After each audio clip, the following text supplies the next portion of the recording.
باللہ من الشیطان اللعین الرجیم بسم اللہ الرحمن الرحیم رب اشرح لی صدری ویسر لی امری واحلل عقدۃ من لسانی یفقهوا قولی ان اللہ وملائکتہ یصلون علی النبی یا ایھا الذین آمنوا صلوا علیہ وسلموا تسلیما۔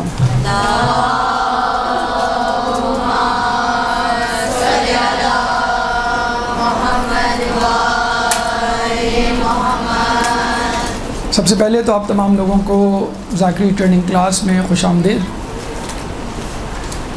کربلا کا واقعہ ایک ایسا واقعہ ہے کہ جس کے بارے میں حدیث رسول ہے اِنَّ لِقَتْلِ الحسین حرارةً فی القلوب المؤمنین لا تبردوا ابدا، کہ قتل حسین ایک ایسی حرارت ہے مومن کے دل میں کہ جو کبھی سرد نہیں ہوگی۔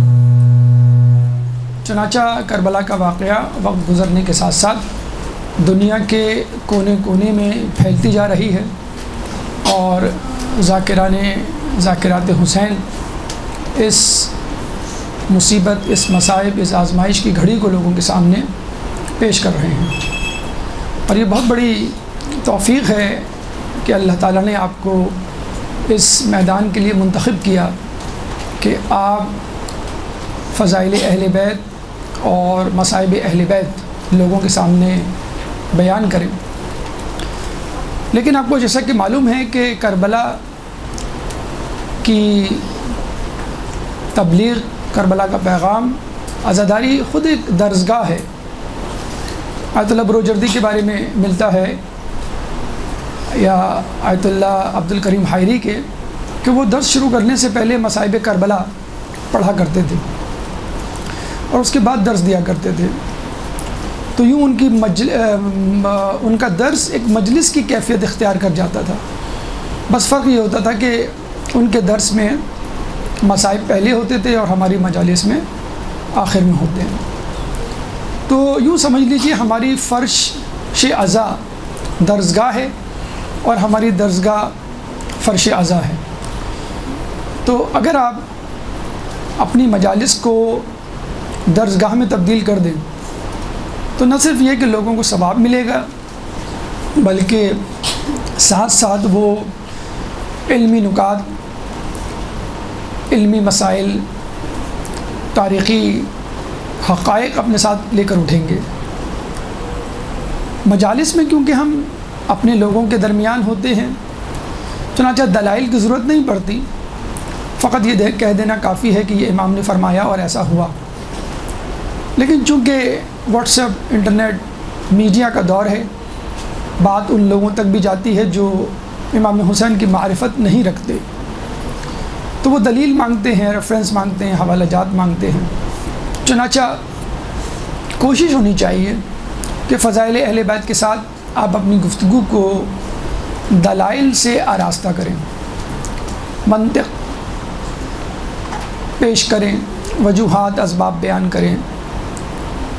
چنانچہ ایک اپنا طریقہ کار اور روش بنائیں کہ جب بھی مجالس شروع کریں یا جب مجلس شروع کریں تو مجلس کی ایک تمہید باندھیں، انٹروڈکشن، جس میں عزاداری کے ماحول کو، آس پاس کے ماحول کو، معاشرے میں پھیلے ہوئے ابہام کو، کنفیوژن کو، کانفلکٹس کو ایڈریس کریں کہ معاشرے میں عزاداری ہو رہی ہے، کچھ لوگ پوچھتے ہیں عزاداری کیوں ہونی چاہیے، عزاداری میں گریہ ہوتا ہے، کچھ لوگ کہتے ہیں بھی گریہ کیوں ہونا چاہیے، کربلا کے واقعات کو 1400 سال ہو گئے، اب کیوں بار بار دہرایا جاتا ہے، امام حسین مظلوم کیوں کربلا گئے تھے تو پوری فوج لے کے جاتے، جب ان کو یقین تھا کہ میں یہاں مارا جاؤں گا تو کیا یہ خودکشی نہیں؟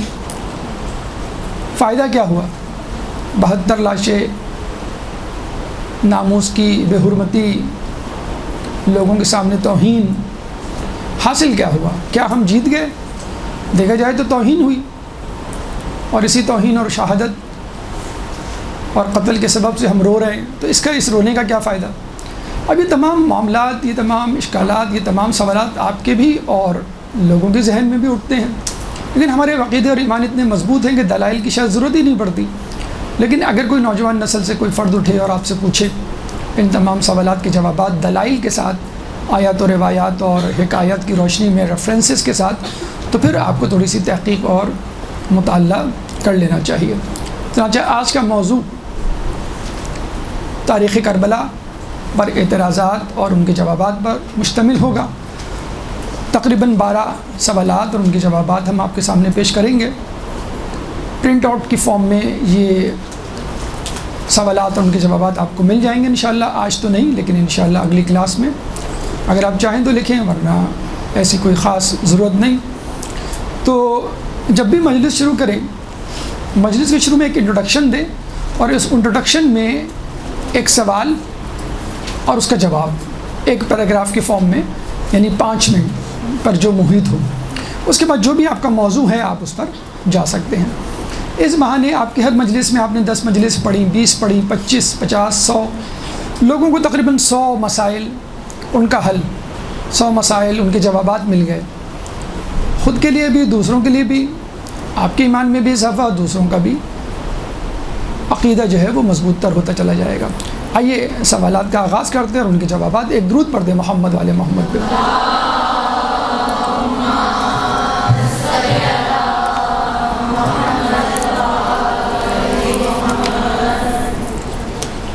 کربلا کے حوالے سے جو پہلا سوال کیا جاتا ہے، یزید نے امام حسین علیہ السلام سے بیعت کا مطالبہ کیوں کیا؟ اچھا، یہاں پہ کنفیوژن ہم دور کر دیں۔ لوگ یہ سمجھتے ہیں کہ امام حسین علیہ السلام نے بیعت سے انکار کر دیا تھا۔ اگر وہ پہلوں کی طرح، پہلے ائمہ کی طرح بیعت کر لیتے تو شاید یہ واقعہ نہ ہوتا۔ یعنی امام حسن علیہ السلام نے غیب بیعت کر لی تھی، امام علی نے بیعت کر لی تھی، امام حسین نے نہیں کی، چنانچہ ان کے ساتھ یہ ہوا۔ تو یہ بات اچھی طرح جان لیجئے، نہ امام حسین علیہ السلام سے پہلے کسی نے بیعت کی اور نہ امام حسین علیہ السلام کے بعد کسی نے بیعت کی، اور نہ خود امام حسین علیہ السلام نے بیعت کی۔ تو بیعت کسی نے نہیں کی، کیونکہ اگر ہم بیعت کر لیتے تو پھر امامت کا عہدہ، منصب اور عقیدہ ہی باطل قرار پائے گا۔ اب یہ سوال کہ یزید نے امام حسین علیہ السلام سے بیعت کا مطالبہ کیوں کیا، بہت اہم سوال، کیونکہ اگر یزید بیعت کا سوال نہ کرتا تو مسئلہ ہی نہیں تھا، کربلا ہوتی ہی نہیں، نہ یہ جھگڑا پیدا ہوتا۔ تو 2 لفظوں میں جواب، یزید نے امام حسین علیہ السلام سے بیعت کیوں کی؟ استحکام حکومت کے لیے، تاکہ اس کی حکومت کو استحکام ملے۔ جب وہ اقتدار پہ آیا، اس کی جو شخصیت تھی، بندروں سے کھیلنے والا، زانی، شرابی، تارک الصلاۃ، ہر قسم کی برائی اس کی شخصیت میں موجود، اس کو ایک عام آدمی اپنا دوست بنانا پسند نہ کرے، اپنے ساتھ بٹھانا پسند نہ کرے، تو اس کو وہ حاکم کیسے مان لے؟ تو پہلی مرتبہ ایسا ہوا کہ عام لوگوں میں تھوڑا سا شور غلغلہ پیدا ہوا کہ یہ کون مسند خلافت پر آ گیا کہ جس کو ہمیں خلیفۃ المسلمین یا امیر المومنین کہنا پڑے گا۔ اور یہ بات اتنی کریٹیکل، اتنی مشکل تھی اس کو ہضم کرنا اور اس کو تسلیم کرنا امارت یزید کو، کہ خود حاکم شام گھنٹوں یہ سوچا کرتا تھا کہ میں اپنے بیٹے یزید کو کس طرح مسند خلافت پر بٹھاؤں اور کس طرح لوگوں کی حمایت حاصل کروں۔ اتفاق سے مغیرہ بن شعبہ جو اس زمانے میں کوفے کا گورنر تھا، حاکم شام نے اس کو کسی وجہ سے معطل کیا اور اپنے پاس جواب دہی کے لیے بلایا۔ کچھ شکایات تھی۔ جب وہ جا رہا تھا حاکم شام کے پاس تو اس نے ترکیب سوچی کہ کیا ایسا میں اس کو جواب دوں کہ میری کوتاہیوں پر بھی پردہ ڈل جائے اور حاکم شام بھی خوش ہو جائے اور مجھے دوبارہ وہ گورنری کے عہدے پر بحال کر دے۔ چنانچہ وہ جان بوجھ کے تاخیر سے 2 یا 3 دن کی تاخیر سے حاکم شام کے پاس دربار میں حاضر ہوا۔ پہلا سوال جو حاکم شام نے کیا وہ یہ کہ تمہیں دیر کیوں ہوئی؟ میں نے تو تمہیں 2 یا 3 دن پہلے بلایا تھا۔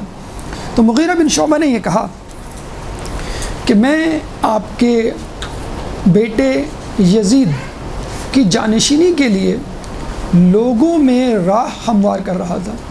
یہ سنتے ہی حاکم شام کا چہرہ خوشی سے کھل اٹھا اور اس نے کہا کہ بس ٹھیک ہے، تمہارے بلانے کا مقصد پورا ہو گیا، تم جاؤ دوبارہ اپنے ہی کام میں مصروف رہو اور تم آج سے کوفے کی گورنری پہ بحال۔ یہ پہلا پتھر تھا جو تالاب میں مغیرہ بن شعبہ نے یزید کی خلافت کے حوالے سے پھینکا تھا، اور یہاں سے جو ہے حاکم شام کی عملی اقدامات کا سلسلہ شروع ہو گیا۔ چنانچہ جاتے ہوئے حاکم شام نے یزید کو یہ کہا تھا کہ دیکھو تمہاری بیعت کو کچھ لوگ قبول نہیں کریں گے، اور ان میں یہ چند نام مدینے کے ان افراد بااثر شخصیات کے ہیں جس میں امام حسین کا بھی نام لیا گیا۔ چنانچہ ان سے بیعت لینا، اگر وہ بیعت کر لیں، اگر بیعت نہ کریں تو پھر زور زبردستی نہ کرنا، اگر بیعت کر لیں گے تو بہت اچھا ہوگا، کیونکہ اس سے تمہارا استحکام بہت مضبوط ہو جائے گا حکومت کے حوالے سے۔ اب یزید ویسے ہی پریشان تھا کہ مجھ جیسے فاسق و فاجر کو کون منہ لگائے گا، بیعت تو بہت دور کی بات، لیکن چونکہ اقتدار اس کے پاس تھا اس لیے لوگ جو ہے اس کی طرف مجبوراً سمٹ آئے۔ اب اس نے چاہا کہ اپنی اقتدار کو میں مزید مضبوط کروں، چنانچہ مدینے کا رخ کیا گیا، اور وہاں پہ موجود مقتدر شخصیات جن کا نام خصوصی طور پہ حاکم شام نے مرنے سے پہلے لیا تھا ان کی طرف رخ کیا، اور اس میں سب سے پہلے جو نام آتا تھا وہ امام حسین مظلوم کا۔ اور یہ بھی بات تاریخ اوراق میں موجود ہے کہ حاکم شام نے ایک دفعہ بلکہ ولید بن عتبہ نے، مسلم بن عقبہ نے، اس زمانے میں جو گورنر تھا، یہ کہا کہ میں نے سنا ہے کہ لوگوں کو تم یزید کی بیعت سے روک رہے ہو اور لوگوں کو بیعت کرنے سے منع کر رہے ہو۔ تو امام حسین علیہ السلام جواب دیا تم ایسا کرو، ان لوگوں کو جو میری وجہ سے بیعت نہیں کر رہے الگ الگ بلا کے بیعت لے لو۔ یعنی وہ سارا الزام امام حسین مظلوم پر ڈالنا چاہتا تھا۔ بہرحال امام حسین مظلوم تک بات پہنچی اور آپ سے کہا گیا کہ آپ بیعت کر لیں، لیکن انہوں نے بیعت سے انکار کیا، اور بیعت سے انکار کرنے پہ آپ کو معلوم ہے مروان بن حکم جو اس وقت مدینے کے گورنر کے سامنے کھڑا ہوا تھا، اس نے یہ جملہ کہا تھا کہ حسین کو جانے مت دینا ورنہ یہ پھر ہاتھ نہیں آئیں گے، کہ جس پہ امام حسین نے پلٹ کے کہا کہ کون مجھے قتل کرے گا، کون اس کی جسارت کرے گا، اور اس کو بہت جسے کہتے ہیں کہ منہ توڑ جواب دیا تھا، اور بیعت کا مطالبہ انہوں نے بہت سختی سے رد کر دیا تھا۔ تو یہ وہ استحکام حکومت تھی جس کے لیے یزید چاہتا تھا کہ مجھے امام حسین علیہ السلام کی بیعت مل جائے، کیونکہ وہ امام ہیں، جنت کے سردار ہیں، علی مرتضیٰ کے بیٹے ہیں، رسول اللہ کے نواسے ہیں، بی بی سیدہ کے لخت جگر ہیں، تو ان کا مقام و مرتبہ یقیناً تمام لوگوں سے بہت زیادہ بلند تر تھا، اور اس کی یہ خام خیالی تھی کہ امام حسین علیہ السلام اگر میری بیعت کر لیں تو میرا مسئلہ آسان ہو جائے گا۔ بلکہ اس نے تو لوگوں کو یہ کہنا شروع کر دیا تھا کوئی بات نہیں، اگر بیعت نہ بھی کریں تو میرے پاس ایک جواز آ جائے گا کہ یہ باغی ہے اور میں اس کو قتل کرنا چاہتا ہوں، چنانچہ میں نے قتل کر دیا۔ تو یہ وہ جواب ہے اس بات کا کہ یزید نے امام حسین علیہ السلام سے بیعت کا تقاضا کیوں کیا، کیونکہ ایک مقتدر شخصیت تھے، امام تھے، اور ان کی بات میں ایک وزن تھا، اور ان کے ہوتے ہوئے یزید کو اپنی خلافت کسی طرح بھی پنپتے ہوئے نہیں نظر آتی تھی۔ اب آئیے دوسرے سوال کی طرف، ایک درود پڑھ دیں محمد والے محمد میں۔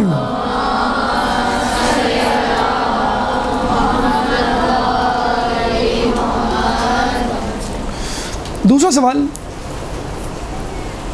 پہلے سوال سے متصل، پہلا سوال یہ تھا کہ یزید نے بیعت کا مطالبہ کیوں کیا، جواب استحکام حکومت۔ دوسرا سوال امام حسین علیہ السلام نے بیعت کیوں نہیں کی۔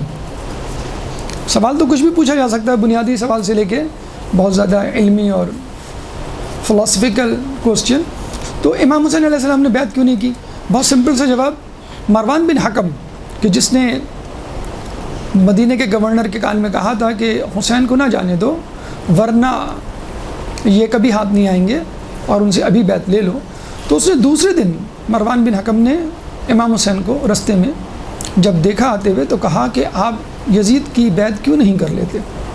امام نے بہت خوبصورت جملہ کہا جو رہتی دنیا تک ایک اصول بن گیا بیعت کا، مثلی لا یبایع مثلہم، کہ مجھ جیسا اس جیسے کی بیعت نہیں کر سکتا۔ بہت سمپل سا جواب، مجھ جیسا شخص، مجھ جیسا نیک، مجھ جیسا متقی، مجھ جیسا عالم، اس جیسے کی جو زانی، شرابی، بندروں سے کھیلنے والا، جاہل، اس کی بیعت نہیں کر سکتا۔ تیسرا سوال جو یہاں پہ پیدا ہوتا ہے، اگر یزید گناہ گار نہ ہوتا یعنی نیکوکار ہوتا، جیسے عمر بن عبدالعزیز کے بارے میں کہا جاتا ہے کہ یہ بنو امیہ بنو عباس کے تمام خلفاء میں نیک ترین خلیفہ گزرے ہیں، کہ جنہوں نے باغ فدق دینے کی بھی واپس کرنے کی کوشش کی، کہ جنہوں نے علی اور اولاد علی سے سب و شتم ختم کروایا. تو اگر عمر بن عبدالعزیز ہوتے یا کوئی اور نیکوکار شخص ہوتا تو کیا امام حسین بیعت کر لیتے؟ تو آپ امام کے جملے کے دونوں ٹکڑوں پر غور کریں، مثلی مجھ جیسا، لا یبایع مثلہ، اس جیسے کی بیعت نہیں کر سکتا. یعنی اس جیسا یعنی گناہ گار فاسق، اگر اس کی جگہ کوئی نیکوکار ہوتا تو بیعت کر لیتے. آپ دوسری طرف بھی تو دیکھیے امام کیا کہہ رہے ہیں، مثلی مجھ جیسا، یعنی جب تک مجھ سے بہتر شخص نہیں آ جاتا ہے میں اس کی بیعت نہیں کر سکتا. اور امام حسین المظلوم سے بہتر شخص کون ہو سکتا تھا؟ امام وقت سے بہتر شخص تو دنیا میں اس وقت نہیں ہو سکتا. ہاں امام حسین سے پہلے امام حسن تھے، ٹھیک ہے وہ ان کی بیعت میں تھے. امام حسن سے پہلے علی مرتضیٰ تھے، ٹھیک ہے وہ خود اپنے بابا کی بیعت میں تھے. لیکن امام غیر امام کی بیعت نہیں کر سکتا. اس طرح تو یہ ہو جائے گا کہ امام ماموم کی بیعت کرے، افضل مفضول کی بیعت کرے، احسن جو ہے ابتر کی یا بدتر کی بیعت کرے. تو یہاں تو عقل بھی اس بات کو تسلیم نہیں کرتی. کس طرح ایک جاہل عالم کی بیعت کرے، کس طرح ایک گناہ گار متقی کی بیعت کرے.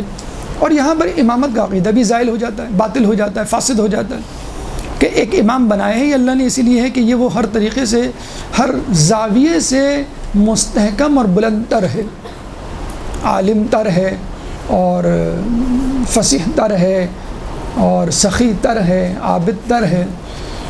تو پھر وہ کس طرح وہ بیعت کر لے گا؟ اچھا معتزلہ اور غیر شیعہ فرقے میں یہ بات ہے کہ مفضول افضل کی بیعت کر سکتا ہے، یعنی کمتر اپنے برتر کی بیعت کر سکتا ہے. اسی لیے معتزلہ فرقہ وجود میں آیا جو غیر شیعہ کے درمیان کا ایک فرقہ ہے، جو علی کو تمام اصحاب سے افضل مانتے ہیں مگر علی کی بیعت کو وہ جائز مانتے ہیں. اگر بیعت کر لیتے علی تو وہ جائز ہوتی، یا امام کو بیعت کر لینی چاہیے اگر فتنہ و فساد کا ڈر ہو. صلح ایک الگ بات ہے، بیعت ایک الگ چیز ہے. تو ہمارے نزدیک امام کبھی بھی غیر ماموم یا عالم غیر عالم کی بیعت نہیں کر سکتا. تو مثلی لا یبایع مثلہ کا مطلب یہ ہے کہ امام غیر امام کی بیعت نہیں کر سکتا. تو اس لیے اگر یزید سے بہتر بھی شخص ہوتا تو کتنا بہتر ہوتا، معصوم ہوتا، لیکن معصوم ہونا جو ہے وہ ممکن ہی نہیں ہمارے 14 معصومین کے علاوہ یا 12 امام کے علاوہ. تو امام کبھی بھی غیر امام کی یا معصوم غیر معصوم کی بیعت نہیں کر سکتا. اب آئیے چوتھے سوال کی طرف. بیعت نہیں تو صلح کر لیتے، جیسے رسول اللہ نے، امام علی نے، امام حسن نے کی. بہت اچھا سوال. دیکھیے امام حسین علیہ السلام نے آخری سانس تک بیعت کی، جس طرح امام حسن علیہ السلام نے کوشش کی بیعت کی، جس طرح علی مرتضیٰ نے کوشش کی، جس طرح رسول اللہ نے کوشش کی. رسول اللہ نے صلح حدیبیہ کے موقع پر بیعت کی کوشش کی. کچھ لوگوں کو شک ہوا کہ آپ نبی ہیں کہ نہیں، آپ حق پر ہیں کہ نہیں، آپ کمزور تو نہیں لیکن پھر بھی آپ بیعت کر رہے ہیں. تو رسول اللہ نے ان کو سمجھایا مصلحت اس میں ہے کہ بیعت کر لی جائے. تو صاحب کہتے ہیں کہ مجھے رسول کی رسالت میں شک ہوا اور بعد میں نے اس شک کے گناہ کو معاف کروانے کے لیے روزے رکھے، نماز پڑھی. یعنی رسول اللہ نے مسلمانوں سے کی طرف سے اس کفار سے بیعت کی. امام علی مرتضیٰ نے 25 سال تک دیکھا جائے مصالحت کی. جس طرح رسول اللہ نے صلح کی آپ نے بھی صلح کی. 25 سال تک وہ خاموش رہے، کار خلافت سے دور رکھا گیا، آپ خاموش رہے، آپ نے تلوار نہیں نکالی. بس یہی صلح ہے کہ جنگ و جدل سے بچا جائے. امام حسن علیہ السلام نے صلح کی. امام حسن علیہ السلام کی امامت کے 10 سال امام حسن علیہ السلام نے ان کے ساتھ چلتے ہوئے صلح کرتے ہوئے گزارے. یہ نہیں کہا کہ بھیا آپ کیوں صلح کر رہے ہیں، آپ صلح نہ کریں، آپ عزیمت کا راستہ اختیار کریں، آپ لڑیں، میں لشکر تیار کروں گا، میں لڑوں گا، میں آگے ہوں گا. تو امام حسن علیہ السلام کی صلح گویا امام حسن علیہ السلام کی صلح تھی. اور رسول کی حدیث ہے حسن و حسین امام ہیں، چاہے کھڑے ہوں چاہے بیٹھیں، یعنی چاہے وہ جنگ کریں چاہے وہ صلح کریں. تو امام حسین علیہ السلام نے امام حسن علیہ السلام کی زندگی میں 10 سال ان کی امامت کے ساتھ رہتے ہوئے بالکل وہی روش اختیار کی جو امام حسن علیہ السلام نے اختیار کی. اس کے بعد امام حسین علیہ السلام جب امام بنے تو 10 سال تک انہوں نے کڑوے گھونٹ پیے لیکن صلح کا راستہ برقرار رکھا، تلوار نہیں نکالی. حتیٰ کہ حاکم شام سے انہوں نے یہ جملہ بھی سنا کہ تم ایک ایسے دمبے ہو جس کا جوش مارتا ہوا خون ہے اور خدا کی قسم یہ خون بہہ کر رہے گا. اس کے بعد پوری کوشش کی گئی یزید کے دور میں کسی طرح جنگ و جدل کی نوبت نہ آئے. 2 محرم کو قافلہ کربلا آتا ہے، 7 محرم آتی ہے، عمر سعد کو بلایا جاتا ہے، سمجھایا جاتا ہے کس لالچ میں تم یہ کر رہے ہو، ریک کی گورنری میں تم کو دوں گا، اتنی بڑی جاگیر. تو وہ نہیں دیتا، مانتا اور کہتا مجھے ریک کی گورنری چاہیے. تو امام نے کہا تو ریک کی گندم بھی نہیں کھا سکے گا. تو اس نے کہا میں جو کھا لوں گا. تو امام نے اس کو بد دعا دی تھی کہ ذبحک اللہ علی فراشک، تو اپنے بستر پہ ذبح ہوگا. اور عربوں کے نزدیک بستر پہ گھر میں ذبح ہونا بزدلی کی علامت سمجھا جاتا تھا کہ وہ میدان جنگ سے فرار ہو کے گھر میں آ کے ڈر کے خوف سے چھپ کے بیٹھ گیا. 10 محرم کو امام حسین گھوڑے پہ بیٹھنے سے پہلے، جنگ و جدل کرنے سے پہلے اونٹ پہ بیٹھتے اور اپنا تعارف کرواتے ہیں. پھر آخر میں کہتے ہیں ہیہات من الذلہ، یعنی پوری مصالحت کی کوشش. رسول اللہ نے فتح مکہ کے موقع پر یہی روش اختیار کی. رسول اللہ گھوڑے پہ بیٹھ کے نہیں آئے تھے، اونٹ پہ بیٹھ کے آئے تھے، بتانے کے لیے کہ میں جنگ کرنے نہیں آیا، میں صلح کرنے آیا ہوں. اور رسول اللہ نے صلح کے ذریعے سے مکہ فتح کیا تھا. تو امام حسین نے گھوڑے پہ بیٹھنے سے پہلے اونٹ پہ بیٹھ کے بتایا کہ میں اب بھی امن چاہتا ہوں، اب بھی صلح چاہتا ہوں. لیکن وہ لوگ نہیں مانے. بیعت یا پھر سرداد نداد دست یزید، یہی ہے نا شعر کہ سر تو دے دیا لیکن ہاتھ نہیں دیا.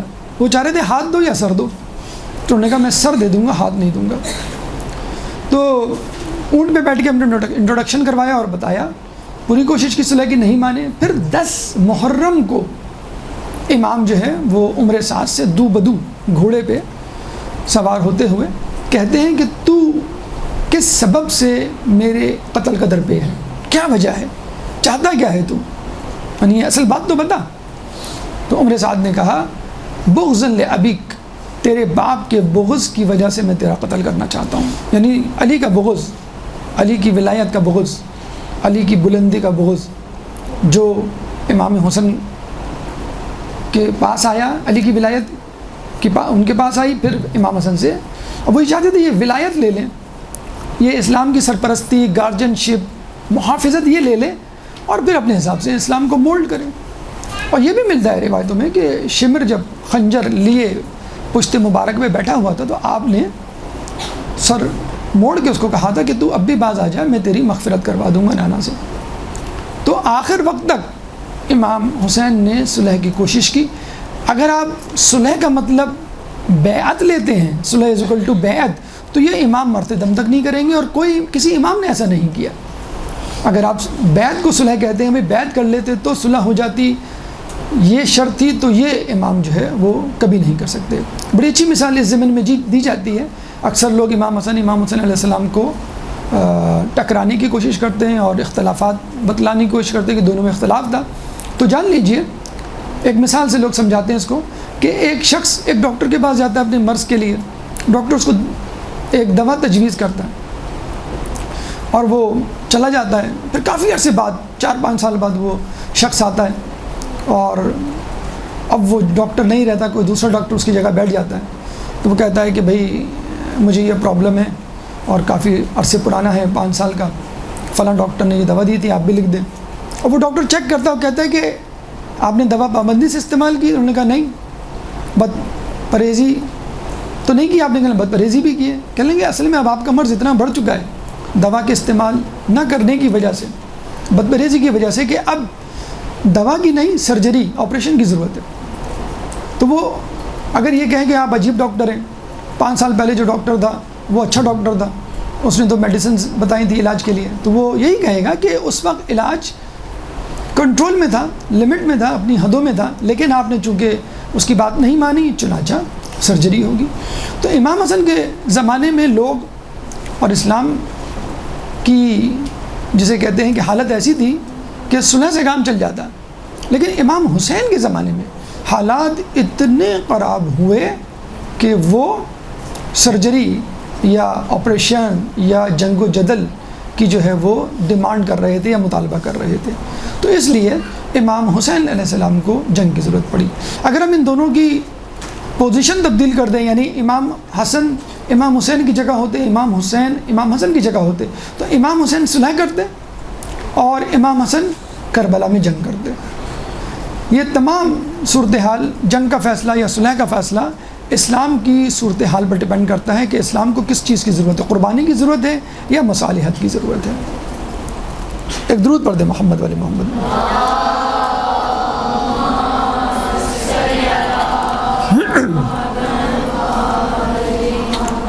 ایک سوال بڑا دلچسپ کہ جب سب نے بیعت کر لی تھی تو امام حسین نے کیوں نہیں کی؟ وہ بھی کر لیتے، وہی تو رہ گئے تھے۔ اور کیا دین کی ٹھیکیداری جو ہے امام حسین نے اٹھا رکھی؟ تو یہ سوال مولانا مودودی سے کسی نے کیا کہ جب سب نے بیعت کر لی تو امام حسین نے بیعت کیوں نہیں کی؟ تو مولانا مودودی نے بہت اچھا جواب دیا کہ آپ کا سوال الٹا ہے۔ سوال کچھ یوں ہونا چاہیے کہ جب امام حسین نے بیعت نہیں کی تو باقی لوگوں نے کیوں کر لی؟ تو بات یہ نہیں ہے کہ میجورٹی نے کر لی تو آپ بھی کر لیں، میجورٹی از اتھارٹی، ڈیموکریسی والا رول اسلام میں تو یہ نہیں چلتا۔ اگر 100 میں سے 99 لوگ جھوٹ بولیں اور گائے کو بکری قرار دیں تو وہ ایک آدمی ڈیموکریسی یا میجورٹی از اتھارٹی کے اصول کو چلتے ہوئے جھوٹ نہیں بول سکتا۔ تو یزید اس قابل نہیں تھا اس کی بیعت کی جائے، اور امام کا مقام و مرتبہ اس سے کہیں بلند ہے وہ کسی کی بیعت کریں، اس لیے امام نے بیعت نہیں کی۔ تو باقی لوگوں کو اب یہ سوال کہ کیا امام نے ٹھیکہ، جی بالکل امام ٹھیکیدار ہیں، امام کے بعد امام کے ماننے والے مجتہدین، مراجعین، علماء کرام، عوام الناس، یعنی علی اس کی ٹھیکیدار ہے۔ بہت اچھا جملہ علماء کے درمیان مشہور ہے کہ اسلام محمدی الحدوث و حسینی البقاء، کہ حدث کے اعتبار سے محمدی ہے اور بقا کے اعتبار سے حسینی ہے۔ یعنی اسلام کا تعارف رسول نے کروایا، اسلام کو ایجاد، انشاء، پروڈیوس رسول نے کیا، پریزنٹ رسول نے کیا، لیکن اس کی پرورش، اس کی گروتھ، اس کی پروڈکشن، اس کی حفاظت حسین نے کی۔ تو امام کی تعریف ہی یہی ہے کہ نبی صاحب شریعت ہوتا ہے اور امام محافظ شریعت ہوتا ہے۔ یہ امام کی ذمہ داری تھی کہ وہ لوگوں کو بتائے کہ بیعت کس کی جانی چاہیے، کس کی نہیں کی جانی چاہیے، اسلام میں کیا کیا بدعتیں شامل ہو چکی ہیں، مسائل کیا کیا پیدا ہو چکے ہیں۔ چنانچہ انہوں نے لوگوں سے اس بات کو منوایا کہ بیعت کرنے کے قابل میں ہوں، یعنی میری بیعت ہونی چاہیے، اور یزید جیسے لوگوں کی قیامت تک بیعت نہیں ہونی چاہیے۔ اور بطور امام وہ اس بات کے روادار تھے، سزاوار تھے، ان پہ واجب تھا کہ سب سے پہلے آگے بڑھ کر اسلام کو بچائیں، اور ضروری تھا اسلام کو بچانا، کیونکہ امام کی اولین ذمہ داری دین کی محافظت ہے۔ اور یہ اس وقت بھی ضروری ہو جاتی ہے کہ دیکھیں اب تک جو نبی آئے ان کے بعد کسی نہ کسی نبی کو آنا تھا، 400 سال، 500 سال، 1000 سال بعد، ٹھیک ہے لوگ راہ راست پہ آ ہی جاتے، لیکن نبی کے بعد، رسول کے بعد اب کسی نبی کو نہیں آنا تھا قیامت تک۔ 1400 سال گزر چکے، تو اب ان 1400 سال میں کیا کیا جائے؟ ضروری ہے کہ کسی امام کو، اگر کوئی امام اب تک نہیں رہا ہے، ورنہ ہمارے عقیدے کے مطابق ہر نبی کا ایک جانشین وصی اور امام ہوتا ہے، لیکن اب تک اگر کوئی امام نہیں رہا ہے تو اب اور زیادہ واجب ہو جاتا ہے، کیونکہ اب کوئی نبی نہیں آئے، تاکہ وہ اس کی محافظت کرے۔ امام اس بات کا روادار نہیں، سزاوار نہیں، حق نہیں پہنچتا اس کو کہ کسی اختراع، کسی نئی چیز کو پیدا کرے دین میں۔ ہاں محافظت امام کے ذمے ہے۔ ایک درود پڑھ دے محمد والے محمد۔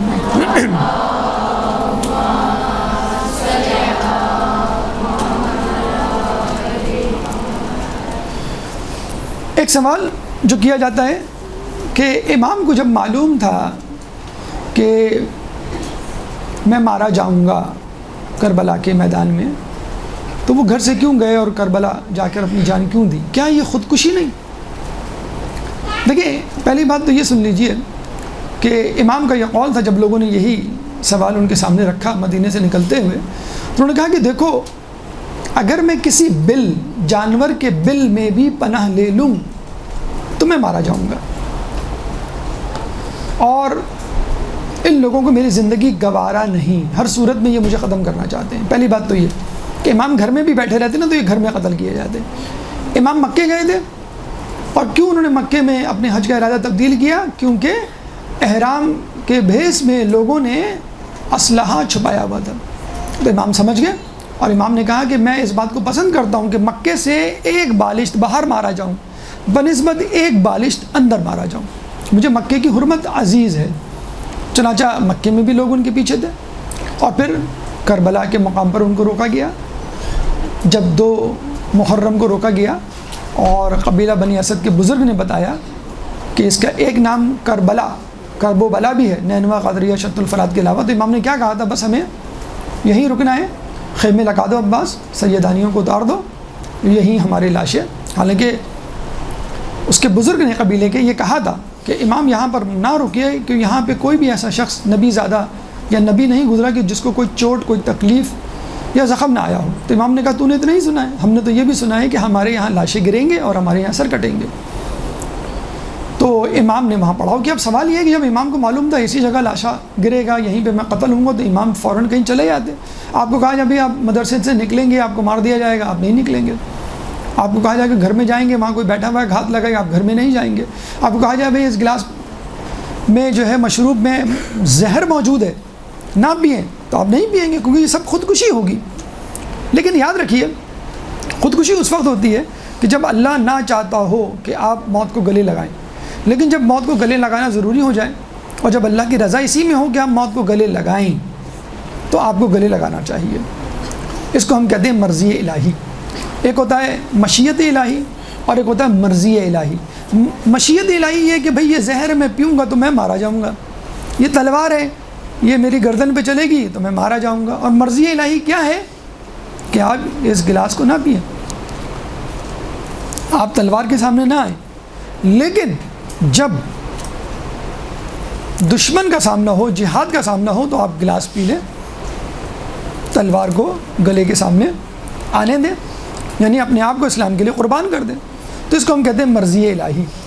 ہم دیکھتے ہیں کہ امام حسن علیہ السلام کے زمانے میں ان کو 7 مرتبہ زہر دیا گیا، 8ویں مرتبہ جب زہر دیا گیا تب انہوں نے پیا، اور کئی امام کئی مرتبہ انہوں نے اپنے آپ کو بچایا زہر سے، کھانے سے، ایسی چیز سے جس سے ان کی موت واقع ہو سکتی ہو، اور اس وقت زہر پیا، اس وقت تلوار کے آگے آئے جب ان کو یقین تھا کہ اب اللہ کی مرضی اس میں ہے کہ میں اپنی جان دے دوں، تو یہ خودکشی نہیں کہلائے گی۔ اور جہاں تک یہ بات ہے کہ موت کا امکان ہو اور اپنے آپ کو موت کے منہ میں ڈالنا، تو تمام جہاد میں جو رسول اللہ کے زمانے میں 82-86 جہاد ہوئے، ان جگہوں میں رسول اللہ نے جو اصحاب کی قربانی دی، شہادتیں ہوئیں، کیا وہ سب خودکشیاں تھیں؟ کیا معلوم نہیں تھا کہ میں مر جاؤں گا اور امکان موجود ہے؟ تو جب اللہ تعالیٰ آپ سے قربانی طلب کرے، شہادت طلب کرے، تو اس کو خودکشی نہیں کہتے، اس کو جو ہے شہادت کہتے ہیں۔ تو اسی لیے امام حسین علیہ السلام نے اپنے آپ کو قربانی کے لیے پیش کیا، کیونکہ اس وقت اللہ قربانی طلب کر رہا تھا۔ ایک درود پڑھ دیں محمد والے محمد میں۔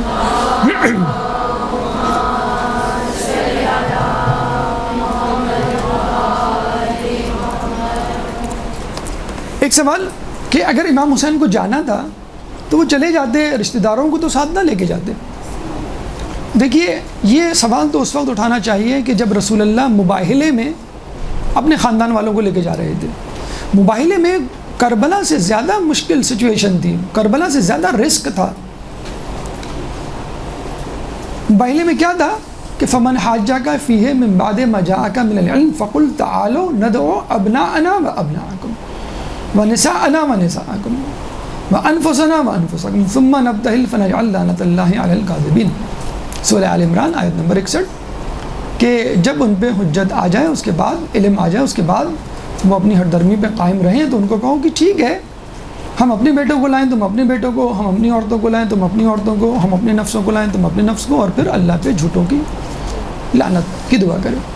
تو ضرورت کیا تھی عورتوں کو بچوں کو لے جانے کی؟ کیا رسول اللہ اکیلے نہیں جا سکتے تھے اور کہتے تھے میں اللہ کا رسول ہوں، اگر نہیں ہوں تو خدا مجھ پر عذاب نازل کرے؟ عورتوں کو کیوں لے گئے؟ یعنی بی بی سیدہ کو، بچوں کو کیوں لے گئے حسن حسین کو؟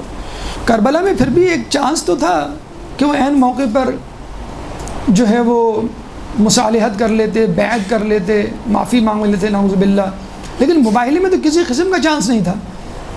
دعا کی جا رہی تھی کہ جو جھوٹا اس پہ اللہ کی لعنت، لیکن پھر بھی گھر والوں کو، عورتوں کو لے کے گئے۔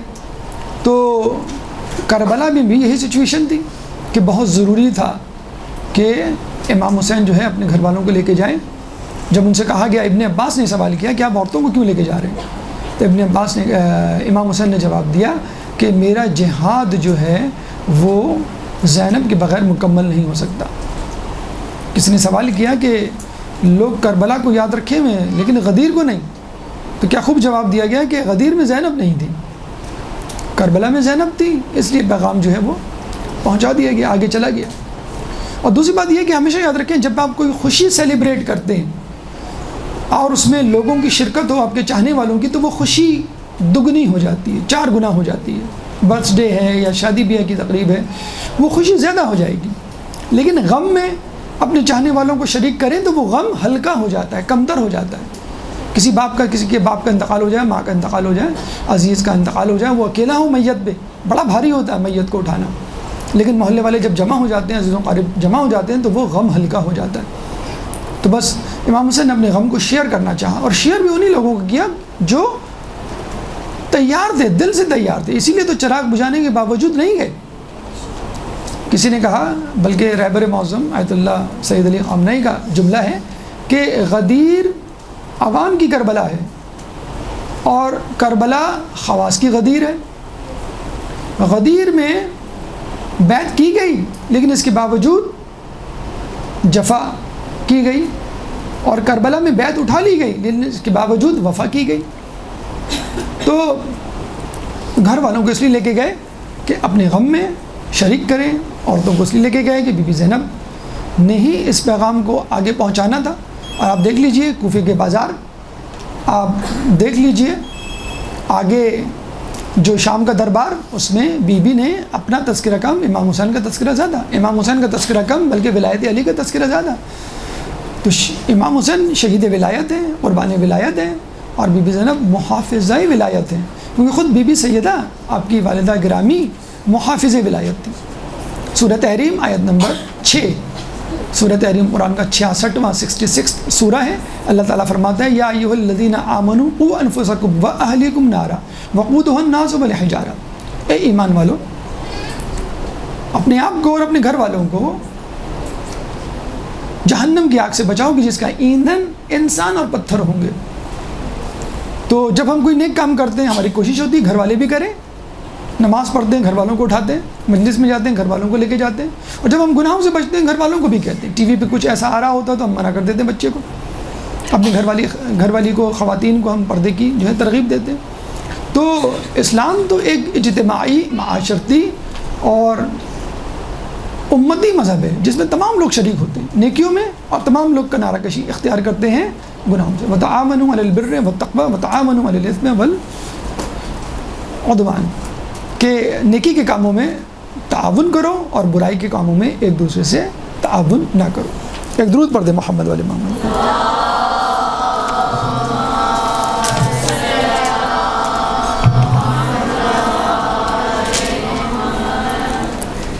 ایک اور سوال جو اس ضمن میں کیا جاتا ہے کہ امام حسین علیہ السلام اگر گئے تھے اور ان کو معلوم تھا کہ جنگ ہوگی تو باقاعدہ ایک آرمی لے کے جاتے، سولجرز لے کے جاتے، باقاعدہ اسلحہ لے کے جاتے، کہ لگتا کہ آپ ایک جنگ سے نبرد ہونے جا رہے ہیں اور فائٹ ہوتی، ایک شاید امکان ہوتا کہ آپ جیت جاتے۔ آپ کو یہ سن کے حیرت ہوگی کہ امام حسین علیہ السلام کی فوج میں کوئی شخص اگر سپاہی کی تعریف پر پورا اترتا ہو تو فقط ایک تھا، اور اتفاقاً اس کو لڑنے کی اجازت ہی نہیں ملی. حضرت عباس پوری فوج میں, پورے لشکر میں ایک شخص تھا جس کو بائی ڈیفینیشن ہم کہہ سکتے ہیں ہی از اے سولجر, آل ٹو آل, مطلب ٹاپ ٹو باٹم جو ایک سولجر ہو جسے کہتے ہیں. اور کسی کو آپ سولجر نہیں کہیں گے, وہ ایک عام نوجوان, ایک بچے, عورتیں, تو ایک سولجر تھا باقاعدہ فل فلیج سولجر. بلکہ مانگا ہی امام علی نے اس لیے تھا کہ جو میرے بیٹے کی حفاظت کرے, معاونت کرے کربلا کے میدان میں. اور وہ بار بار آتے کہ مجھے لڑنے کی اجازت دیجیے, تم تو میرے فوج کے علمدار ہو. اجازت بھی دی, کس کی دی؟ پانی لانے کی. اور جاتے ہوئے تلوار رکھ لی کہ تمہیں تلوار لے جانے کی اجازت نہیں. تو ایک بہت بڑا جسے کہتے ہیں کہ نقطہ ہے, بہت حیرت کی بات ہے کہ امام حسین علیہ السلام نے بغیر فوج کے جو ہے یہ جنگ لڑی. تو بتانا یہ چاہ رہے تھے امام حسین کہ دیکھو میں جنگ کے اصول تبدیل کر رہا ہوں, میں جنگ کے اصول توڑ رہا ہوں, میں نئے اصول بنا رہا ہوں اور لوگوں کو بتلا رہا ہوں کہ جنگ بغیر لڑے بھی جیتی جا سکتی ہے, جنگ بغیر فوج کے بھی لڑی جا سکتی ہے, جیتی جا سکتی ہے, جنگ بغیر اسلحے کی بھی جیتی جا سکتی ہے. اب رسول کی مثال لے لیں, ایک مثال ہم لے لیتے ہیں. فتح مکہ, رسول اللہ اونٹ پر بیٹھ کر آئے, کوئی جنگ نہیں کی, لیکن مکہ کیسے فتح ہو گیا؟ رسول نے اپنے کردار سے مکے کو فتح کیا. تاریخ میں ہمیں کوئی ایسا واقعہ, کوئی ایسی جنگ نہیں ملتی کہ جس میں فریقین آمنے سامنے ہوں اور دوسری فوج ناک آؤٹ ہو گئی ہو, ہار گئی ہو بغیر لڑے. تو رسول نے کر کے دکھایا, اور رسول کے نواسے نے بھی یہی کیا. باقاعدہ جنگ نہیں دی, باقاعدہ فائٹ نہیں دی, سولجرز ہی نہیں تھے, ایک تھے اس کو بھی اجازت نہیں ملی. امام نے یہ جنگ اپنے کردار سے لڑی اور لوگوں کو بتایا. اور آپ نے یہ بھی سنا ہوگا کہ جب جنگ ہوتی ہے تو باقاعدہ دونوں فوجیں آپس میں ایک ساتھ ٹکراتی ہیں. یہاں 1 لاکھ فوج ہے, یہاں پہ 90,000 ہے, یہاں 2 لاکھ ہے, یہاں 1.5 لاکھ ہے, یہاں 30,000 ہے, تو فرض کر لیں یہاں 20,000 ہے. یہاں 30,000 فوج اور یہاں 72 یا 200 یا 300 چند 100 لوگ, اور یہاں پر 30,000. اصولاً تو ٹکرانا چاہیے ایک ساتھ, لیکن آپ نے سنا ہوگا کہ باقاعدہ ایک آتا مقتل میں جانے کی اجازت لیتا اور ایک کو بھیجا جاتا. امام ایک کو بھیج ہی اسی لیے رہے تھے کہ دیکھو یہ حبیب ابن مظاہر ہے کہ جس کے بارے میں رسول نے کہا تھا کہ میرے حسین کی معرفت تو بس حبیب ابن مظاہر کو ہے, تو کم از کم حبیب سے ہی میری معرفت حاصل کر لو. پھر جو ہے وہ علی اکبر کو بھیجتے ہیں اور بتلاتے ہیں کہ دیکھو یہ شبیہ پیغمبر ہے, تم کس کے خلاف جنگ کر رہے ہو, کس کو مارنے آ رہے ہو؟ یہ رسول کی آواز, تم رسول کے نواسے اور رسول پر جنگ تلوار اٹھانے جا رہے ہو. حسین منی وانا من الحسین. قاسم کو بھیج رہے ہیں, دیکھو اس کا بابا تمہارے ساتھ تھا, تم اس کے ساتھ تھے, تم نے اس کے ساتھ صلح کی تھی. تو ایک کر کے شخص کو بھیجا. پھر علی اصغر کو لے کر آئے, کوئی لڑنے کے لیے نہیں, 6 مہینے کا بچہ کیا لڑے گا, بتانے کے لیے کہ اگر تم مسلمان نہیں تو کم از کم انسان ہونے کے ناطے اس کو پانی دے دو, انسان ہونے کے ناطے سمجھ جاؤ. لیکن اس کے باوجود وہ نہیں مانے. تو یہ سب کیا تھا, ایک کر کے بھیجنا, اور ہر شخص اپنی شخصیت میں یکتا و یگانہ. امام بتلانا چاہ رہے تھے کہ اتنے قد آور, بلند پایا شخصیات, کردار اور سیرت کے افراد میرے ساتھ ہیں, اور تم ان کو قتل کرنے پہ تلے ہوئے ہو, اور آخر وقت تک پوچھ بھی رہے کہ تم مجھے کیوں قتل کرنا چاہتے ہو.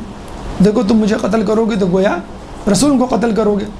تو امام نے قتل ہو کر, امام نے نقصان اٹھا کر, امام نے توہین و ذلت برداشت کر کے, امام نے اپنی ناموس کی چادریں چھنوا کر گویا ثابت کر دیا کہ جنگ جو ہے وہ مظلومیت سے بھی جنگ جیتی جا سکتی ہے, جنگ جو ہے وہ فتح یا غلبہ حاصل کیے بغیر بھی جیتی جا سکتی ہے. تو یہ وہ امام کا انداز تھا کہ جس نے بتایا کہ ظلم کیے بغیر, کسی کو مارے بغیر, قتل کیے بغیر بھی جنگ جیت سکتے ہیں. گاندھی نے بڑا اچھا جملہ کہا, اور یہ کہا کہ میں کافی عرصے تک یہ سمجھتا رہا کہ اسلام تلوار کے ذریعے پھیلا, لیکن جب میں نے امام حسین علیہ السلام کی سیرت پڑھی تو مجھے اندازہ ہوا کہ اسلام لوگوں کے کردار سے پھیلا. اور کون لوگ؟ اہل بیت, رسول اللہ کا گھرانہ اور ان کے ماننے والے. کہ ایسی جنگ جس میں کوئی کمپیریزن, کوئی کمپیٹیبلٹی نہیں تھی, 72 کہاں 30,000, لیکن اس کے باوجود آپ دیکھ لیجئے کہ آج حسین کے ماننے والے سب ہیں اور یزید کے ماننے والے کوئی بھی نہیں، بلکہ یزید ایک گالی بن چکا ہے۔ کسی نے کیا خوب کہا، جب آپ سے پوچھا کہ آپ شیعہ ہیں یا سنی، تو اس نے کہا کہ کربلا تک تو شیعہ سنی تھے، کربلا کے بعد 2 ہی افراد رہ گئے، حسینی یا یزیدی، اور الحمدللہ میں حسینی ہوں۔ ایک درود پڑھ دے محمد والے محمد۔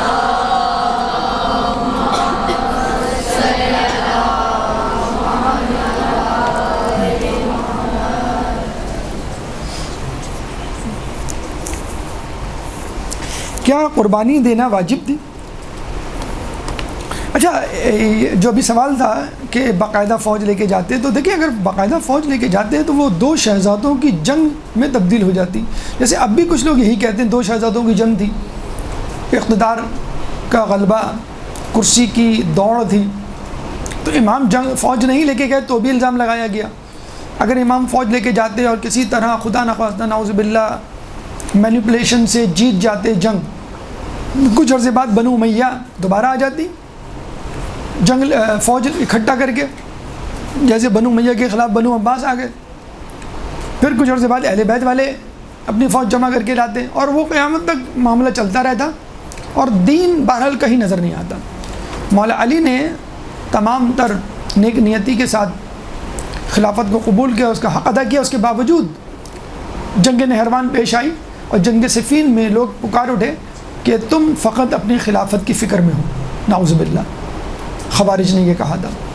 تو اتنا کچھ کرنے کے باوجود، یعنی خلافت سے کنارہ کشی کرنے کے باوجود اور صلح کرنے کے باوجود، آخر دم تک کچھ تو خون سے باز آنے کے باوجود لوگوں نے الزام لگائے، تو باقاعدہ فوج لے کے جاتے تو پھر جو ہے وہ بات کہاں تک پہنچتی، الزام کیا کیا لگتے۔ کیا قربانی دینا واجب تھی؟ دیکھیں یہ بات تو طے ہے، عزت، مال، ناموس کی حفاظت کرنا واجب ہے، لیکن بعض اوقات یہی واجب قربان کرنا پڑتا ہے، یعنی جان بچانا واجب ہے لیکن بعض اوقات جان دینا واجب ہو جاتی ہے۔ حرام غذا کھانا ممنوع ہے، حرام ہے، لیکن وہی حرام غذا آپ کے لیے جائز ہو جاتی ہے جب آپ کے مرنے کا وقت ہوتا ہے، تو رولز تبدیل ہو جاتے ہیں۔ دیکھیے پودا جب مرجھا رہا ہو تو اس کو پانی کی ضرورت ہوتی ہے، اور اسلام کا پودا جب مرجھا رہا ہو تو اس کو خون کی ضرورت ہوتی ہے، اور یہ خون اگر کسی معصوم کا ہو تو کیا کہنے۔ تو امام کے خون کی ضرورت تھی، واجب تھا امام کے لیے اپنے خون کو پیش کر دیتے۔ امام نے یہی کہا تھا نا کہ اگر تمہیں میرے قتل سے خوشی ہوتی ہے اور اسلام میرے قتل سے اگر پروان چڑھتا ہے تو ٹھیک ہے، تلواروں آؤ مجھ پہ حملہ کر دو۔ لٹا کے اکبر و اصغر امام کہنے لگے خدا کے دی تجھے زندگی مبارک ہو۔ تو امام نے اپنے آپ کو لٹا کے اسلام کو زندگی دے دی۔ ایک بات یہاں پہ اور سمجھ لیجئے، آپ نے اسکول کے زمانے میں فوڈ چین پڑھی ہوگی یا فوٹو سنتھیسس پڑھا ہوگا۔ دیکھیں اس میں کیا ہوتا ہے، اللہ تعالیٰ نے 4 قسم کی مخلوقات بنائی ہیں، جمادات، نباتات، حیوانات، انسان۔ جمادات ان اینیمیٹس، جامد و ساکت اپنی جگہ پر، جیسے ہوا، پانی، غذا، نمکیات، سورج کی روشنی۔ نباتات پلانٹس، حیوانات یعنی اینیملز، اور انسان۔ ان میں سب سے کمتر کون ہے؟ جمادات، اس کے بعد اس سے بہتر نباتات پلانٹس، اس سے بہتر حیوانات، اس کے بعد انسان۔ یہ اللہ کا اصول ہے کہ کمتر بہتر کے لیے یا افضل کے لیے قربانی دیتا ہے اور اس کی خدمت کرتا ہے، بعض اوقات قربان ہو جاتا ہے۔ ہم دیکھتے ہیں کہ درخت سورج کی روشنی، کاربن ڈائی آکسائڈ، زمین کی نباتات کو جذب کرتے ہیں، کلوروفل کی موجودگی میں فوٹو سنتھیسس کرتے ہیں اور پھر کلورو پلاسٹ بناتے ہیں اور اپنے لیے غذا تیار کرتے ہیں۔ تو کیا کاربن ڈائی آکسائڈ، نمکیات، سورج کی روشنی یہ مانع ہوتی ہے اپنے آپ کو یوٹیلائز کروانے سے، تصرف کروانے سے، یا اپنے آپ کو پیش کر دیتے ہیں؟ یہ تمام چیزیں اپنے آپ کو پیش کر دیتے ہیں۔ کیوں؟ یہ کمتر ہیں، جامد و ساکت ہیں، حرکت نہیں کر سکتے، زیرو نہیں ہوتے، ذی عقل نہیں ہوتے، اس لیے کمتر ہیں، اور کمتر ہیں اس لیے افضل پہ اپنے آپ کو قربان کر دیتے ہیں۔ اب نباتات کی باری آتی ہے۔ نباتات ان چیزوں کو استعمال کر کے گروتھ کرتا ہے، پرورش کرتا ہے، اور اس کی شاخیں، پھل پھول آتے ہیں اس میں۔ اب ایک بکرا سامنے سے گزرتا ہے، وہ اس درخت کی شاخیں اور پتے کھاتا ہے، تو کیا درخت منع کرتا ہے کہ بھئی مجھے نہ کھاؤ؟ درخت اپنے آپ کو پیش کر دیتا ہے۔ درخت کمتر ہے، نباتات کمتر ہیں حیوانات سے۔ حیوانات ذی روح ہوتے ہیں، نباتات میں گروتھ نشوونما ہوتی ہے لیکن ذی روح نہیں ہے، تو جانور ان کو کھا لیتے ہیں اور وہ منع نہیں کرتا۔ اب یہ جانور، یہ بکرا منڈی پہنچتا ہے، اب یہ انسان وہاں پہنچتا ہے، بکرا منڈی سے بکرے کو خریدتا ہے، گھر لا کے اس کو ذبح کرتا ہے۔ کیا بکرا منع کرتا ہے کہ بھی مجھے نہ کاٹو اور تمہیں مجھے کاٹنا چاہیے، یعنی تمہیں میرے لیے قربان ہونا چاہیے؟ کبھی ایسا ہوا ہے کہ درخت قربان ہو گیا ہو پانی، مٹی، ہوا پہ، یا حیوان قربان ہو گیا ہو درخت پہ، درخت کی غذا بن گیا ہو، درخت نے حیوان کو کھا لیا ہو؟ تو انسان اس کو لا کے کاٹتا ہے اور جانور جو ہے اس کے لیے قربان ہو جاتا ہے، یعنی حیوان جانور کے لیے قربان ہو گیا۔ اب انسان کس کے لیے قربان ہو؟ اکثر ایک جملہ ہم سنتے ہیں، امی اگر میری اس سے شادی نہیں ہوئی تو میں اپنے آپ کو شوٹ کر لوں گی، ابو میری فلاں لڑکے سے شادی نہیں ہوئی تو میں جو ہوں خودکشی کر لوں گا، چھلانگ لگا لوں گا کہیں سے۔ تو یہ احمق انسان جو اپنے ہی جیسے انسان کے لیے قربانی دے رہا ہے، انسان کو اپنے سے افضل کے لیے قربانی دینی ہے۔ انسان سے افضل کون ہے؟ انسان تو اشرف المخلوقات ہے، انسان سے افضل اس کا خدا ہے۔ نہ تو زمین کے لیے ہے نہ آسماں کے لیے، جہاں ہے تیرے لیے تو نہیں جہاں کے لیے۔ اب انسان کو چاہیے کہ وہ اپنے آپ کو اللہ کے لیے قربانی پیش کرنے کے لیے تیار کرے۔ ان صلاتی و نسکی و محیای و مماتی للہ رب العالمین، کہو کہ بے شک میری نماز، میری قربانی، میرا جینا اور میرا مرنا اللہ ہی کے لیے ہے۔ تو امام حسین علیہ السلام نے اپنی قربانی کو اللہ کے لیے پیش کیا، جبکہ دوسری طرف جو لوگ جان دے رہے تھے وہ انعام کی لالچ میں جان دے رہے تھے، وہ جائیداد کی لالچ میں، منصب عہدے کی لالچ میں رہ کے گورنری کسی کو چاہیے تھی، کسی کو زر و جواہر چاہیے تھے، کسی کو درم و دینار چاہیے تھے۔ اس بات پہ جھگڑا ہو رہا تھا کہ امام حسین کا سر لے کے کون جائے گا یہ ابن زیاد کے پاس۔ ابن زیاد کے دربار میں جھگڑا ہو رہا تھا کہ یہ میں نے سر کاٹا ہے اور یہ میں نے سر لیا ہے۔ تو جائیداد کے لیے، اشرفیوں کے لیے، رہ کی گورنری کے لیے انسان قربانی دے رہا ہے، تو ان لوگوں کو امت نے، دنیا نے بھلا دیا، یزید کو بھلا دیا، ابن زیاد کو بھلا دیا، حرملہ، عمر سعد، شمر، خولی، سب کو بھلا دیا۔ کیوں؟ کہ ان لوگوں نے جو قربانی دی وہ دنیا کے لیے قربانی دی، انہوں نے جو قربانی دی اپنے سے کمتر چیزوں کے لیے دی۔ امام حسین نے جو قربانی دی اپنے سے برتر کے لیے، خدا کے لیے قربانی دی، اس لیے دنیا نے آج تک ان کو یاد رکھا ہوا ہے، اور اس قربانی کو جسے کہتے ہیں کہ اپنے لیے نشان راہ، مشعل راہ بنایا۔ نیلسن منڈیلا کے بارے میں کہا جاتا ہے کہ وہ 20 سال زندان میں رہے، قید میں رہے، اور سیاہ فام کے حقوق کے لیے لڑتے رہے۔ تو کہتے ہیں کہ اس دوران جو ہے میری ہمت جواب دے گئی تھی، اور میں نے سوچا ایک موقع پر کہ مجھے حکومت سے صلح کر لینی چاہیے اور حکومت کی شرائط کو مان لینا چاہیے اور اپنے مطالبات سے دستبردار ہو جانا چاہیے۔ تو کہتے ہیں اس زمانے میں میرے ہاتھ امام حسین علیہ السلام سے متعلق کتاب لگی، اور جب میں نے امام حسین علیہ السلام کی سیرت پڑھی، ان کی قربانی کو پڑھا، تو مجھ میں ایک حوصلہ پیدا ہوا کہ ایک شخص 72 لوگوں کو قربان کر کے 30,000 کے لشکر کے سامنے سرخرو ہو سکتا ہے اور فتح پا سکتا ہے، چاہے بعد میں پائے کچھ عرصے بعد، تو میں فقط 20 سال جو ہے وہ زندان میں رہ کے یہ فتح کیوں نہیں پا سکتا؟ ایک درود پڑھ دے محمد والے محمد۔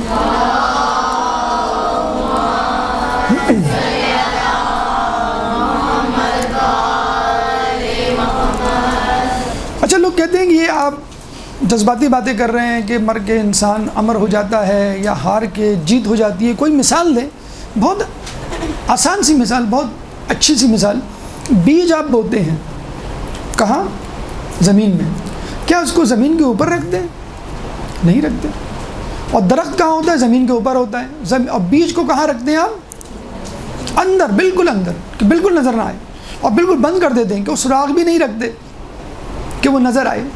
تو دیکھنے والوں کی نظروں سے بیج غائب ہو جاتا ہے۔ پھر ہم دیکھتے ہیں کچھ عرصے بعد، کچھ دنوں کے بعد، اندر سے ایک ننھا سا پودا کوپل پھوٹتی ہے، پھر وہ آہستہ آہستہ پودا بنتا ہے، اور پھر وہ ایک درخت، طاقتور درخت میں تبدیل ہو جاتا ہے۔ تو وقتی طور پہ غائب ہونا، وقتی طور پہ فنا ہونا، وقتی طور پر مفقود ہو جانا، وقتی طور پہ قتل ہو جانا اس بات کی دلیل نہیں ہے کہ آپ ہار گئے۔ وقتی طور پہ آپ اپنا مورچہ چھوڑتے ہیں، وقتی طور پہ آپ پیچھے جاتے ہیں، وقتی طور پہ جنگی ایک حکمت عملی بھی ہے کہ اگر فوج آ رہی ہو تو آپ پیچھے ہٹ جائیں، اور فوج جب شہر میں داخل ہو جائے تو اس کو پھر پیچھے سے گھیر کے مارے، جیسے خالد بن ولید نے مسلمانوں پہ حملہ کیا تھا۔ یہ بھی ایک اسٹریٹجی ہے۔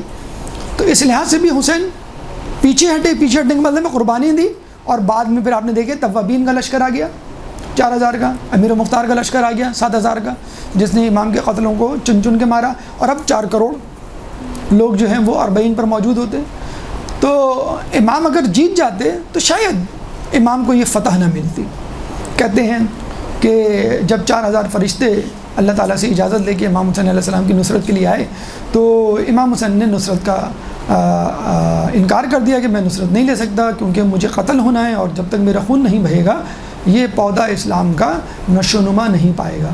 اور امام حسین علیہ السلام کے قتل کے بعد وہ 4000 فرشتے اب ان کی قبر مبارک پر جو ہے وہ چکر لگا رہے ہیں، طواف کر رہے ہیں، یا لثارت الحسین کلمہ جو ہے ان کی زبانوں پر ہے کہ ہم جو ہے امام زمانہ کے ظہور کے وقت امام کے ساتھ مل کر خون حسین کا انتقام لیں گے۔ آخری سوال، ایک درود پڑھ دیں محمد والے محمد دیں۔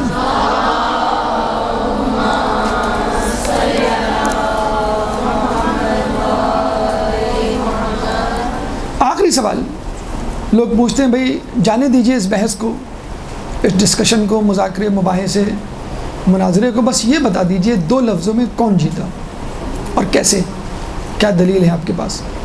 تو یہ سوال امام سجاد سے کربلا سے واپسی کے وقت جب وہ مدینے جا رہے تھے تو ایک شخص نے پوچھا کہ کہو سجاد کربلا میں کون جیتا؟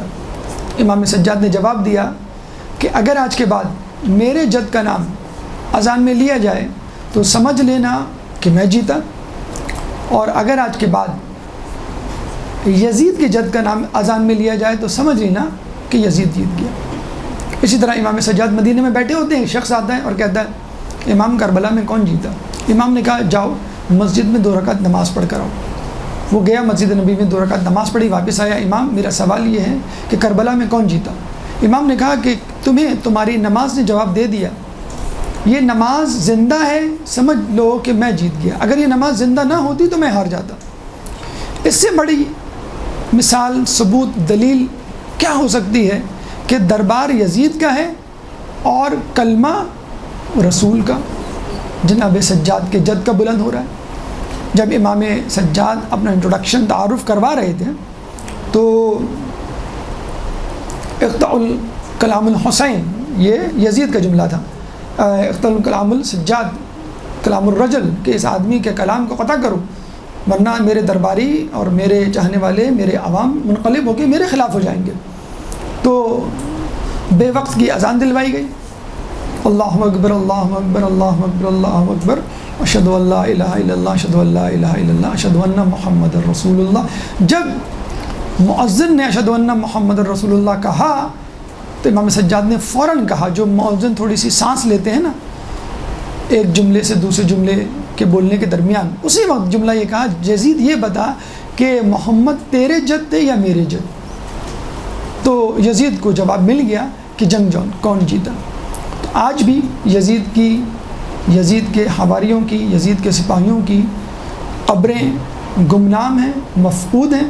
بنو امیہ، بنو عباس کی قبروں پہ جانے والا، فاتحہ کرنے، خوانی کرنے والا کوئی نہیں، بلکہ ان پہ لعنت بھیجنے والے بہت ہیں۔